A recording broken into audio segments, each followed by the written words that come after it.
क्या आप भी घर में बोरियत की चादर ओढ़े पड़े हैं और कहीं सैर सपाटा करने का प्लान कर रहे हैं, लेकिन जेब थोड़ी टाइट है? तो बॉस, आपको फिक्र करने की जरूरत नहीं, क्योंकि आज हम आपको एक ऐसे केंद्र शासित प्रदेश की सैर पर लेकर जाने वाले हैं जो भारत का हिस्सा होने के बाद भी ब्रिटिशर्स की गुलामी की बेड़ियों में नहीं जकड़ा। इस प्रदेश में एक ऐसा राजा था जो रोजाना 35 किलो खाना खाता था। ये प्रदेश भले ही छोटा हो, लेकिन साक्षरता दर काफी ज्यादा है। इस प्रदेश की जेल में सिर्फ कैदी बंद हैं, जिसकी देखरेख के लिए पुलिस हर वक्त तैनात रहती है। और ये एक ऐसा प्रदेश है जिसका अपना खुद का कोई हाई कोर्ट नहीं। यहाँ का खाना जितना जायकेदार है, उतने ही यहाँ के लोग पीने में भी नंबर 1 है। हम बात कर रहे हैं दमन और दीव प्रदेश की। तो देर किस बात की, अपना सीट बेल्ट बांधे अच्छे से और निकलते हैं दमन और दीव की एक शानदार और जानदार डिजिटल सफर पर। कहीं भूरी तो कहीं काली रेत, कहीं सफेद क्रिस्टल सा साफ पानी, तो कहीं शानदार नजारे, हरियाली, लोगों की चहल पहल से रोशन बाजार और लोगों की गूंज से गूंजता दमन और दीव आज भारत के एक अहम हिस्से के तौर पर देखा जाता है, जहाँ न खूबसूरती की कमी है और न खूबसूरत नजारों की। इसकी सुंदरता लोगों को जितना मंत्र मुग्ध करती है, उतना ही हैरान भी इसका इतिहास है। मुंबई के पास अरब सागर में स्थित द्वीप समूह है दमन और दीव, जो मेनली 2 अलग अलग जगह है। दमन 72 वर्ग किलोमीटर में फैला हुआ है, जबकि दीव है 38.8 वर्ग किलोमीटर अपने नाम। दोनों ही अपनी खासियत के लिए जाने जाते हैं, जिनमें से एक है इनका इतिहास। जी हाँ, साल 1947 भारत के हर एक कोने के लिए आजादी का तोहफा लाया था, लेकिन ये सौगात भारत के कुछ हिस्सों के नसीब में नहीं थी, बल्कि गोवा, दमन और दीव, दादरा और नगर हवेली जैसी कई जगहें विदेशी ताकतों के हाथ में नहीं। और इन इलाकों पर सिक्का चलता था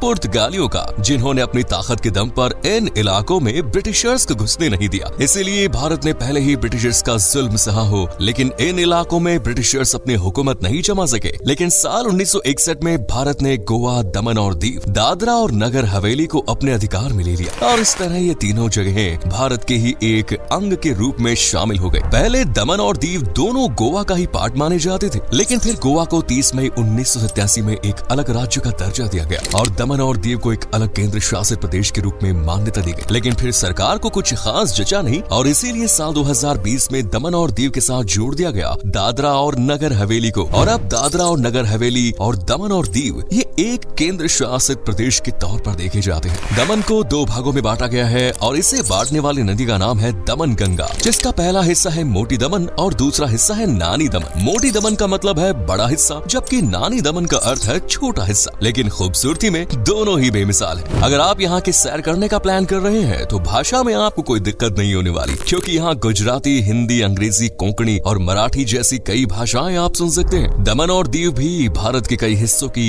तरह ही अलग अलग शासकों की हुकूमत का गवाह रहा। एक समय यहाँ पर मौर्य साम्राज्य का इक्का चलता था और ये प्रदेश पूरा उन्हीं के हाथों में था। लेकिन वक्त ने करवट बदली और एक के बाद एक कई हिंदुओं को यहाँ राज करने का मौका मिला, और फिर 13वीं सदी तक आते आते सब हिंदू राजाओं के शासन का दौर खत्म हुआ और दमन और दीव पर लहराया मुस्लिम झंडा, और यहाँ से शुरू हुआ सुल्तानों का दौर। 1465 में सुल्तान महमूद, जो कि गुजरात के छठे सुल्तान थे। इसके बाद आया पुर्तगालियों का दौर। सन 1523 में पहली बार पुर्तगालियों ने यहाँ कदम रखे, और फिर तो ये जगह जगह फैलते चले गए और इनकम के लिए इस जगह को यूरोप के साथ व्यापार करने का एक बेहतरीन जरिया बना लिया। और यहाँ से बड़ी संख्या में मसाले यूरोप को भेजे जाने लगे, क्योंकि भारत के मसालों का दाम विदेशों में काफी अच्छा मिलता था। इसी से पुर्तगालियों ने भी अपनी तिजोरियां भर ली, और इस तरह 1559 तक इस पूरे इलाके पर अपना कब्जा कर लिया। लेकिन आज ये केंद्र शासित प्रदेश पूरी तरह से हर बंदिश से आजाद है। यहाँ की हिस्ट्री जितनी जलेबी की तरह सीधी है, उतने ही रोमांच से भरे हैं यहाँ के नजारे,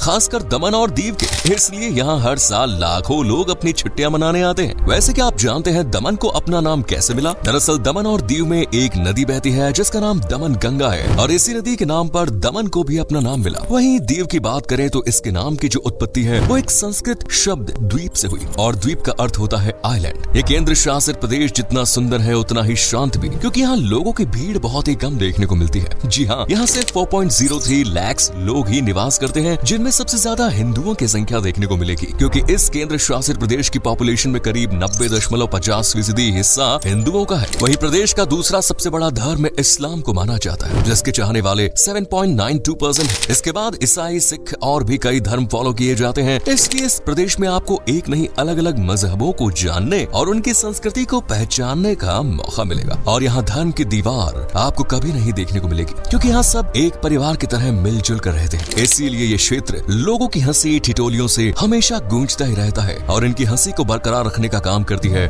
मछलियाँ और खेत। क्योंकि दोस्तों जब तक जेब में पैसा ना हो तो मन में उदासी और चेहरे पर परेशानी झलकती रहती है। लेकिन यहाँ ऐसा नहीं है। यहाँ के लोगों का मेन इनकम सोर्स है फिशिंग और एग्रीकल्चर, जिसकी बदौलत आज ज्यादातर घरों का चूल्हा चलता ही रहता है। यहाँ पर समुद्र तटों की कोई कमी नहीं, इसीलिए यहाँ फिशिंग का काम बड़े पैमाने पर किया जाता है और मछुआरा तो आपको हर दूसरे घर में एक न एक देखने को मिल ही जाएगा। वहीं खेतों में यहाँ ज्यादातर आपको चावल, बीन्स, दाल, केला, बाजरा, मूंगफली और तमाम फलों के साथ कई चीजों की फसल लहराती हुई दिख जाएगी। इसके अलावा टूरिज्म भी इस तरह की हालत को सुधारने में बहुत मदद करता है। इन सब के अलावा प्रदेश की तरक्की के पीछे यहाँ के युवा भी जिम्मेदार हैं, जो अपनी सरजमीन को हर तरह से सपोर्ट करते हैं और दिल लगाकर पढ़ाई भी करते हैं। तभी तो आज इस प्रदेश की लिटरेसी रेट 87% को भी पार कर आगे बढ़ चुकी है, जिनमें पुरुषों की साक्षरता दर 91% से भी ज्यादा है। युवा भले ही प्रशासन का साथ न छोड़े, लेकिन एक बार प्रशासन अपने युवाओं का दिल चकनाचूर कर चुका है और कुछ ऐसा ऐलान किया कि सरकारी दफ्तरों में काम कर रहे पुरुषों का दिल टूटा ही नहीं बल्कि पूरी तरह से बिखर गया। दरअसल प्रशासन ने यह ऐलान किया था कि गवर्नमेंट ऑफिस में हर एक महिला कर्मचारी पुरुष को रक्षा बंधन पर राखी बांधेगी और इस तरह रक्षा बंधन सेलिब्रेट किया जाएगा। भाई पुरुषों से जान मांग लेते तो खुशी खुशी दे देते, लेकिन यहाँ तो भैया ही बना डाला। इसीलिए पुरुषों ने खूब जमकर विरोध किया और नियम वापस ले लिया गया। वैसे यहाँ के लोग जितना पढ़ाई से प्यार करते हैं उतना ही इन्हें पीने का भी शौक है। संगति का असर, ये डायलॉग तो आपने सुना ही होगा। ऐसा ही कुछ यहाँ भी है। दमन और दीव में लोग शाम के वक्त जाम से जाम टकराने बैठ जाते हैं। सिर्फ यहाँ के लोग ही नहीं बल्कि गुजरात वासी भी शराब के नशे में डुबकी लगाने के लिए यही रुख करते हैं, क्योंकि गुजरात तो भाई एक ड्राई स्टेट। दोस्तों पीना पिलाना तो चलता ही है, लेकिन मजा तो तब दुगना होता है जब यहाँ के स्वादिष्ट पकवानों की महक नाक से होती हुई सीधा दिल में समाती है। यहाँ पर आपको एक तरह का नहीं बल्कि कई तरह के स्वाद चखने को मिल जाएंगे। South Indian, north Indian, Chinese, Italian खाने की आपकी पेशकश में हाजिर रहते हैं। लेकिन यहाँ के लोकल डिशेज अगर आपने चख ली तो बॉस उंगलियों के साथ प्लेट कटोरी सब चाट जाएंगे। यहाँ के कुछ फेमस डिशेज हैं चिकन जाकूटी, गार्लिक बटर, टाइगर झींगे और फ्राइड स्क्विड। अब क्योंकि ये समुद्री इलाका है इसीलिए यहाँ आपको नॉनवेज, फिश वगैरह से बनी ज्यादा डिशेज देखने को मिलेगी।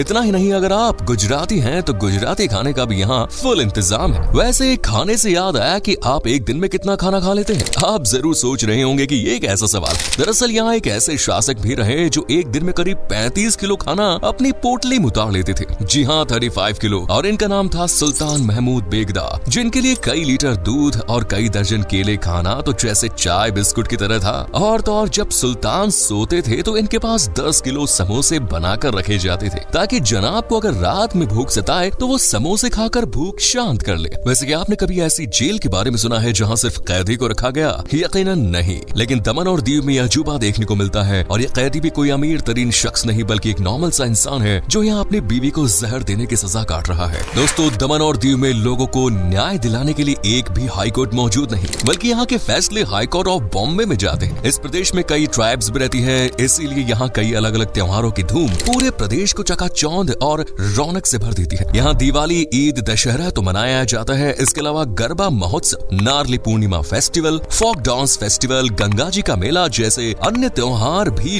लोगों के चेहरे पर मुस्कुराहट और दिल को सुकून देने का काम करते हैं। वैसे सुकून तो आपको यहाँ के बीचेस भी भरपूर देने वाले हैं। जी हाँ, दमन पर ही करीब 6 बीचेस मौजूद हैं, जिनमें पहले नंबर पर आता है देव का बीच। यहाँ की मजाक मस्ती करती लहरें, साफ पानी, दूर दूर तक बिखरी खूबसूरती इस जगह को एक अद्भुत नजारा देती है। यहाँ पुर्तगालियों के दौर के बनाए गए 2 चर्च का दीदार कर सकते हैं। इसके अलावा आप जमपोरे बीच जा सकते हैं जो दमन के दक्षिण में है और एक शानदार पिकनिक स्पॉट की तरह काम करता है। पाम के कई सारे पेड़ों से सजा ये बीच स्विमर्स के लिए परफेक्ट प्लेस है। ट्रिप में अगर भगवान के दर्शन हो जाए तो यात्रा सुखद हो जाती है। और दीव पर आप प्राचीन शिव मंदिर में ये इच्छा पूरी कर सकते हैं। इसके अलावा आप वनकभारा बीच, नागोवा बीच, सेंट पॉल चर्च जैसी तमाम जगह जाकर भी उनके इतिहास के बारे में जान सकते हैं और उनमें समाई खूबसूरती को अपनी आंखों में कैद कर सकते हैं। यहाँ जाने के लिए आप रेल मार्ग, वायु मार्ग और सड़क मार्ग का इस्तेमाल कर सकते हैं। सूरत और मुंबई यहाँ के सबसे नजदीकी हवाई अड्डों में है। वहीं अगर ट्रेन का मजा लेते हैं तो गुजरात का वापी स्टेशन सबसे पास में है। तो देर किस बात की, जल्दी से प्लान बनाइए दमन और दीव की सैर का। उम्मीद करता हूँ ये डिजिटल सैर आपको पसंद आई होगी। अगर वीडियो अच्छी लगी तो लाइक करें, अपने दोस्तों के साथ शेयर करें। साथ ही हमारे चैनल पर नए हैं या इससे पहली बार जुड़े हैं तो इसे सब्सक्राइब करना ना भूलें। ऐसे ही नॉलेजेबल वीडियोस पाने के लिए बेल आइकन को प्रेस करें, चैनल को सब्सक्राइब करें। धन्यवाद।